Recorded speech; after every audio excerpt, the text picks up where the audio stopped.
4명의 여인, 하나의 타이어 자국, 그리고 퍼그의 털. 1995년의 가을, 미국 플로리다의 공기는 눅눅하고 무거웠다. 끈적이는 열기와 함께 도시의 밤거리를 배회하는 여성들 사이에는 정체를 알 수 없는 불안감이 짙게 깔려 있었다. 그것은 단순한 하루벌이에 대한 걱정이 아니었다. 보이지 않는 포식자가 어둠 속에 숨어 그들을 노리고 있다는 입에서 입으로 전해지는 소름 끼치는 속삭임이었다. 밤에 장막이 내리면 그들의 동료가 하나둘씩 사라지고 있다는 공포가 도시의 그림자를 더욱 깊게 만들고 있었다. 그 공포는 곧 끔찍한 현실이 되어 모습을 드러내기 시작했다. 1995년 10월 20일, 그날 플로리다 올즈마시에는 가을비가 추적추적 내리고 있었다. 고속도로 옆으로 난 샛길을 지나던 한 트럭 운전사의 눈에 무언가 이상한 것이 들어왔다. 짙은 녹음이 우거진 숲 가장자리에 마네킹처럼 보이는 하얀 형체. 호기심에 차를 세우고 다가간 그는 곧 비명을 내지를 수밖에 없었다. 그것은 마네킹이 아니었다. 차갑게 식어버린 한 여성의 나체 시신이었다. 신고를 받고 출동한 경찰은 현장을 통제하고 즉시 신원 파악에 나섰다. 지문 조회를 통해 시신의 신원은 곧 밝혀졌다. 웬디 에번스, 42세. 그녀의 삶은 순탄치 않았다. 마약 중독과 매춘의 굴레에서 벗어나기 위해 얼마 전 재활시설을 막 퇴소한 상태였다. 그녀는 새로운 삶을 꿈꿨지만 그 꿈은 차가운 흙바닥 위에서 처참하게 끝장나고 말았다. 부검 결과 사인은 둔기에 의한 구타와 교살이었다. 그녀의 목에는 선명한 자국이 남아 있었고 온몸에는 저항의 흔적인 멍과 상처가 가득했다. 법의학팀은 범인이 다른 장소에서 그녀를 살해한 뒤 이곳 숲속에 시신을 유기한 것으로 추정했다. 현장에는 격렬한 다툼의 흔적이 거의 없었기 때문이다. 범인은 자신의 흔적을 지우기 위해 애썼지만 완벽하지는 못했다. 바로 그날 내린 비가 범인의 발자취를 지워버렸지만 동시에 결정적인 단서를 남기는 아이러니를 낳았다. 시신에서 불과 몇 미터 떨어진 진흙바닥에 희미하게 찍힌 타이어 자국 하나. 비 때문에 자국은 이미 뭉개지고 있었지만 현장 감식팀은 기회를 놓치지 않았다. 그들은 조심스럽게 타이어 자국 주변의 물을 빼내고 석고를 부어 틀을 떴다. 석고가 굳자 그들은 마치 고고학자가 고대 유물을 다루듯 조심스럽게 그것을 들어올려 연구실로 옮겼다. 이 희미한 흔적이 훗날 거대한 미스터리의 문을 여는 열쇠가 될 것이라고는 아무도 상상하지 못했다. 이뿐만이 아니었다.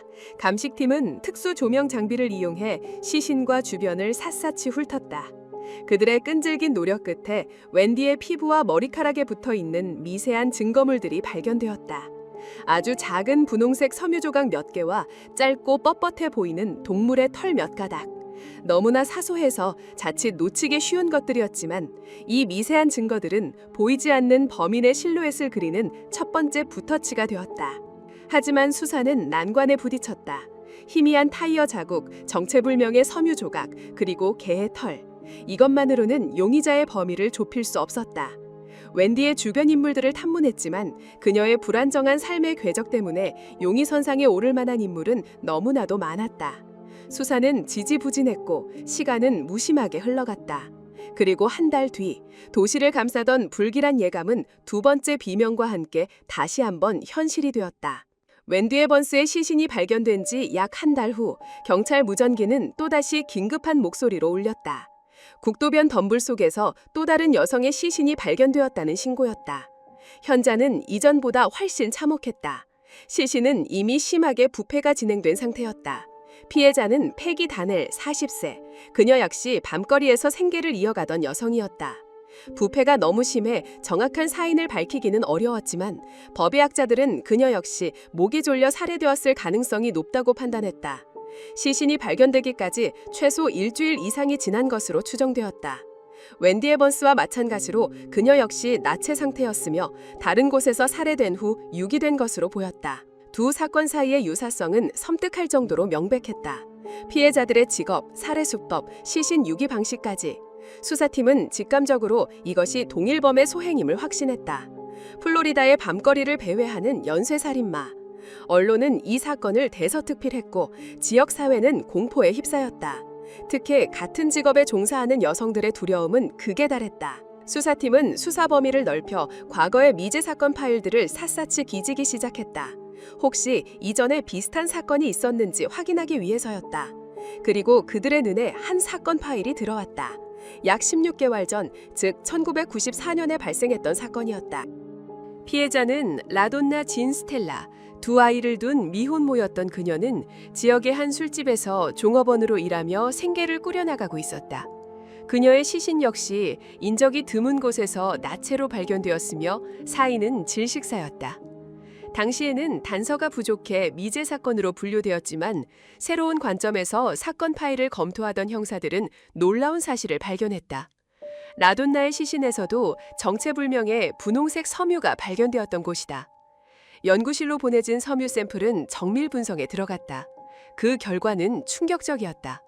라돈나의 시신에서 발견된 섬유와 웬디 에벙스의 시신에서 발견된 섬유는 나일론과 폴리에스테르 혼방으로 동일한 분홍색 화학염료로 염색된 완전히 같은 종류의 섬유였다. 16개월의 시간차를 두고 발생한 세 건의 살인 사건이 하나의 고리로 연결되는 순간이었다.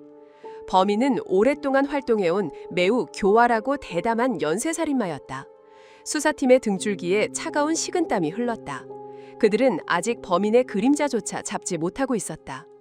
새해가 밝은 1996년 1월 18일, 연쇄살인마의 망령은 다시 한번 플로리다를 덮쳤다. 이번에는 한 공업단지 내 쓰레기 매립장에서 네 번째 희생자가 발견되었다. 신시아 퓨, 27세, 이전 희생자들보다 훨씬 젊은 나이였다. 그녀의 시신에서도 어김없이 분홍색 섬유 조각과 개의 털이 발견되었다. 이제 이것은 범인의 명백한 시그니처가 되었다. 수사팀은 이미 예상했다는 듯 침착하게 증거를 수집했다. 그런데 이번 현장에서는 이전에는 없었던 아주 작지만 새로운 단서가 발견되었다. 신시아의 몸에 아주 미세한 담배 종이 조각이 붙어 있었던 것이다. 누군가 피우다 만 담배의 일부처럼 보이는 손톱보다도 작은 조각이었다. 모든 증거물은 즉시 국립연구소로 보내졌다. 섬유 분석 결과는 예상대로였다. 신시아의 몸에서 나온 분홍색 섬유는 이전 세 희생자에게서 발견된 것과 100% 일치했다. 네 건의 살인이 동일범의 소행이라는 자설은 이제 확고한 사실이 되었다. 개의 털 역시 정밀 분석에 들어갔다. 동물 법의학 전문가는 털의 형태와 구조를 분석한 끝에 이것이 퍼그라는 특정 품종의 개에서 나온 털이라는 놀라운 결론을 내렸다. 막연히 개의 털이라고만 알고 있던 단서가 퍼그의 털이라는 구체적인 정보로 바뀌는 순간이었다. 가장 큰 기대를 모았던 것은 담배 종이 조각이었다. 다행히 종이 조각에 묻어있던 타액이 마르지 않은 상태로 보존되어 있었다.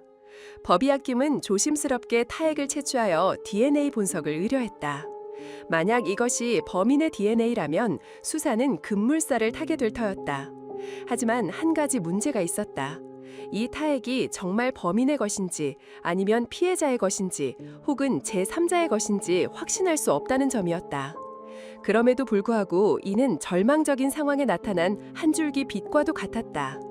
한편 첫 번째 현장에서 수거했던 타이어 자국 석고틀은 미국 최고의 타이어 흔적 감식 전문가 중 한 명인 피터 맥도날드에게 보내졌다. 그는 수백 장의 사진을 찍고 컴퓨터 프로그램을 이용해 패턴을 분석하며 며칠 밤낮으로 석고틀에 매달렸다. 그리고 마침내 그는 놀라운 사실을 밝혀냈다. 이 타이어는 일반적인 모델이 아닙니다. 특정 회사에서 한정판으로 생산된 특수 디자인의 타이어입니다. 더 중요한 것은 이 타이어의 생산이 1992년에 이미 중단되었다는 사실입니다. 맥도널드의 보고서는 수사팀에 엄청난 흥분을 안겨주었다. 범인은 1992년 이전에 생산된 희귀한 디자인의 타이어를 장착한 차량을 몰고 있다는 의미였다. 이는 광활한 대지에서 바늘을 찾는 것과 같았던 수사의 범위를 획기적으로 좁혀줄 결정적인 단서였다. 이제 수사팀의 손에는 세 개의 강력한 무기가 쥐어졌다. 희귀한 타이어, 퍼그의 털, 그리고 주인을 알 수 없는 DNA. 흩어져 있던 퍼즐 조각들이 서서히 하나의 그림을 향해 모이기 시작했다. 보이지 않던 유령 사냥이 이제 구체적인 목표를 가진 추격전으로 변해가고 있었다. 수사팀은 맥도널드가 지목한 타이어 모델의 판매 기록을 추적하기 시작했다. 그들은 타이어 제조업체에 협조를 요청하여 지난 몇 년간 플로리다주 전역에 해당 타이어를 판매하거나 유통한 모든 기록을 샅샅이 뒤졌다. 예상대로 희귀 모델이었던 탓에 판매량은 극히 적었다. 수사팀은 수백 개의 판매 기록을 일일이 확인하며 용의선상에 오를 만한 인물을 걸러내는 고된 작업을 이어갔다. 마침내 그들의 끈질긴 노력은 결실을 맺었다. 지난 12개월 동안 플로리다주에서 해당 타이어를 판매한 곳은 단 한 군데, 올슨 타이어라는 이름의 작은 가게뿐이었다. 형사들은 즉시 올슨 타이어 가게로 달려갔다. 가게 주인은 경찰의 방문에 어리둥절해하면서도 장부를 뻔해 보여주었다. 그리고 그 장부의 한 페이지에서 운명적인 이름이 발견되었다. 테리 조 하워드. 그녀는 첫 번째 살인 사건이 발생하기 불과 몇 달 전 이 가게에서 문제의 타이어 한 세트를 구매했다. 가게 주인의 기억에 따르면 그녀는 가게에서 수 킬로미터 떨어진 곳에 사는 여성이었다. 수사팀은 즉시 테리에 대한 뒷조사에 착수했다. 그런데 조사 결과는 다소 의외였다. 테리 역시 과거에 마약 중독과 매춘 경험이 있는 어찌 보면 피해자들과 비슷한 삶을 살아온 여성이었다. 게다가 그녀는 현재 제임스 마이클 랜들이라는 41세의 건설 노동자와 동거 중이었다. 형사들의 촉이 날카롭게 번뜩였다. 그들은 테리와 제임스가 사는 집 주변을 탐문하기 시작했다. 그리고 아주 의미심장한 정보를 얻게 되었다. 테리가 퍼그 한 마리를 애지중지 키우고 있다는 사실이었다. 희귀한 타이어와 퍼그, 두 개의 핵심 단서가 한 지점에서 만나는 순간이었다. 수사팀은 제임스 랜들이라는 인물에 주목하기 시작했다. 추가 조사 결과 그는 지역의 매춘 여성들 사이에서 단골 손님으로 알려져 있었다. 모든 정황이 제임스 랜들을 범인으로 지목하고 있었지만 이것만으로는 법원에서 수색영장을 발부받기에는 부족했다. 섣불리 움직였다가 용의자가 증거를 인멸할 수도 있었다. 수사팀은 덫을 놓기로 결정했다. 그들은 제임스와 테리에 대한 24시간 비밀 감시를 시작했다. 며칠간의 감시 끝에 기회가 찾아왔다. 제임스가 자신의 픽업 트럭을 몰고 한 정비소로 들어가는 것이 포착되었다. 타이어 2개가 펑크가 나 교체하는 중이었다.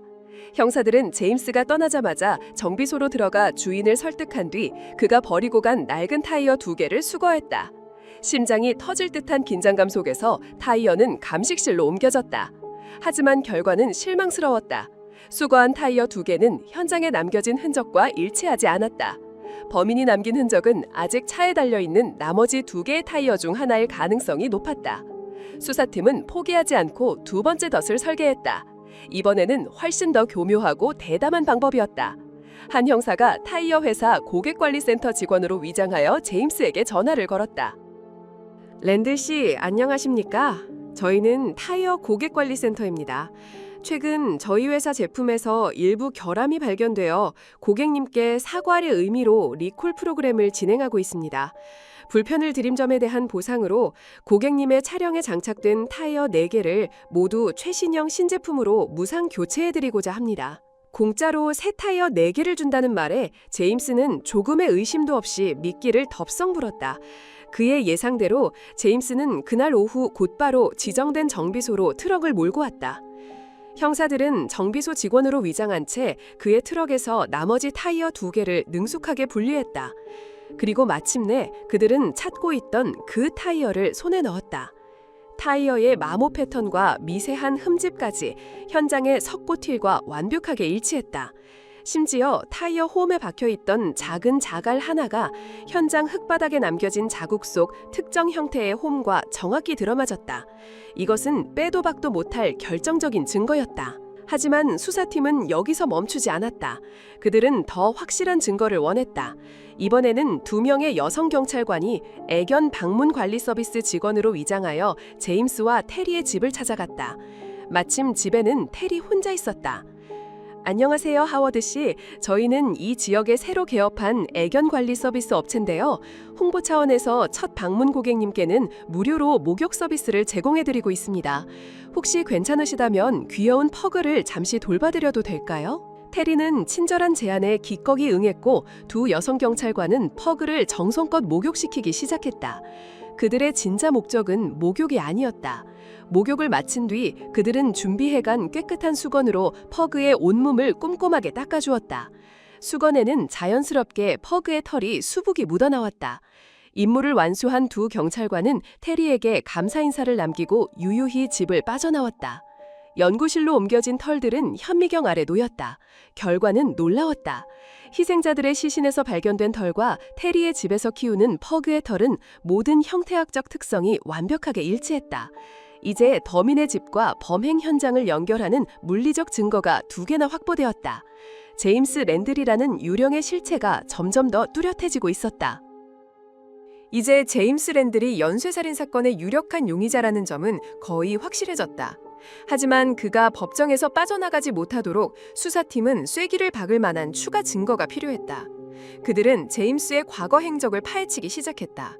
그리고 그의 범죄 기록에서 충격적인 사실을 발견했다. 그는 과거 매사추세츠주에서 강간 혐의로 6년의 징역형을 살았던 전과자였다. 당시 사건 파일에는 제임스는 성관계 시 상대방의 몸에 상처를 입히는 가학적인 성향을 보인다는 특이사항이 기록되어 있었다.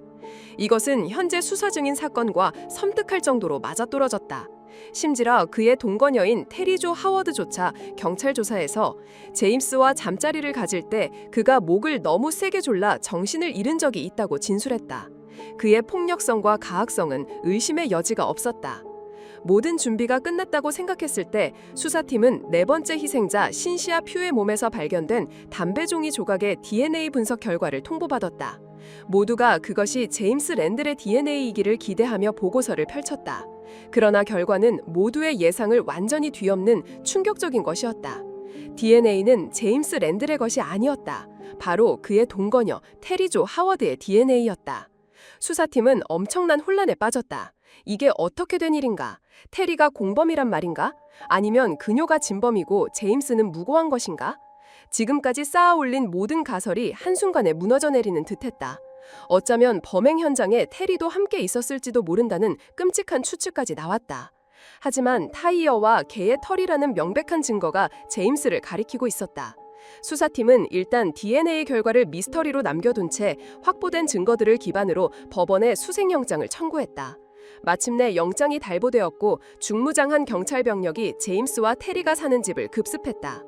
집 안은 겉보기에는 평범한 노동자의 거처와 다를 바 없었다. 하지만 수색팀의 눈은 날카롭게 빛나고 있었다. 그리고 그들의 눈에 들어온 것은 침실에 있는 낡은 침대였다. 침대 아래쪽 바닥에 깔려있는 낡고 해진 분홍색 카펫. 형사들은 직감적으로 그것이 무엇인지 깨달았다. 카펫의 일부를 잘라내어 연구실로 보낸 결과는 모두의 예상을 한치도 벗어나지 않았다. 카펫의 섬유 성분, 색상, 구조까지 모든 것이 4명의 희생자들의 몸에서 발견된 분홍색 섬유와 완벽하게 일치했다. 마침내 모든 퍼즐 조각이 맞춰지는 순간이었다. 범행 현장은 바로 이 집, 이 침실의 분홍색 카펫 위였던 것이다. 수사팀은 제임스가 테리가 집을 비운 틈을 타 매춘 여성들을 집으로 끌어들였고 이 분홍색 카펫 위에서 성관계를 가진 뒤 그들을 목졸라 살해했을 것이라고 결론 내렸다. 그 과정에서 카펫의 섬유가 희생자들의 몸에 옮겨 붙었던 것이다. 이제 남은 마지막 의문은 DNA였다. 왜 테리의 DNA가 희생자의 몸에서 발견되었을까? 수색 과정에서 그 해답의 실마리가 발견되었다. 집안 곳곳, 특히 잿더리 주변 바닥에는 테리가 피우다 버린 담배꽁초들이 어지럽게 널려 있었다. 체포된 테리는 경찰 신문에서 결정적인 진술을 했다. 우리 집 퍼그는 버릇이 하나 있어요. 제가 버린 담배꽁초를 물어뜯고 노는 걸 좋아해요. 그래서 항상 그 아이 입 주변이나 털에 담배 종이 조각 같은 게 붙어 있곤 했어요. 순간 모든 미스터리가 풀렸다. 범행이 일어나는 동안 퍼그는 아마도 범행 현장인 침실 주변을 맴돌았을 것이다. 테리의 타액이 묻은 담배꽁초를 씹던 개의 털에 아주 작은 종이 조각이 붙었고 그 털이 다시 희생자인 신시아 퓨의 몸으로 옮겨 붙었던 것이다. 테리는 범행 현장에 있지도 않았지만 그녀의 DNA는 그녀가 사랑하는 반려견을 통해 시신에 남게 된 기묘하고도 소름 끼치는 진실이었다. 모든 증거가 제임스 마이클 랜드를 가리켰다. 그는 1급 살인 혐의로 기소되었다. 재판이 시작되자 플로리다 전역의 이목이 법정으로 쏠렸다. 검찰은 타이어 자국, 퍼그의 털, 분홍색 카펫 섬유 등 과학적 증거들을 차례로 제시하며 제임스를 압박했다. 증인석에는 제임스의 전 부인도 섰다. 그녀는 눈물을 흘리며 제임스의 뒤틀린 성적 취향과 폭력성에 대해 증언했다. 그녀의 증언은 제임스가 단순한 살인범이 아니라 여성을 성적 도구로만 여기고 폭력을 통해 쾌락을 얻는 위험한 포식자임을 분명히 보여주었다. 결정적인 증거들이 쏟아져 나왔지만 제임스는 끝까지 자신의 혐의를 부인했다. 하지만 그의 변명은 더 이상 누구의 마음도 움직이지 못했다. 최종 판결의 날, 배심원단은 제임스 마이클 랜들에게 웬디 에번스와 신시아 퓨를 살해한 혐의에 대해 유죄 판결을 내렸다. 두 사건은 타이어 자국과 담배 종이 조각이라는 직접적인 증거가 있었기 때문이다. 하지만 안타깝게도 패기 다넬과 라돈나 진스텔라 살해 혐의에 대해서는 증거 불충분으로 유죄를 입증하지 못했다. 법원은 제임스 랜들에게 2번의 종신형을 선고했다. 가석방 없는 영원한 감옥살이. 그것이 플로리다의 밤거리를 공포로 몰아넣었던 연쇄살인마에게 내려진 법의 심판이었다. 사건은 그렇게 막을 내렸다.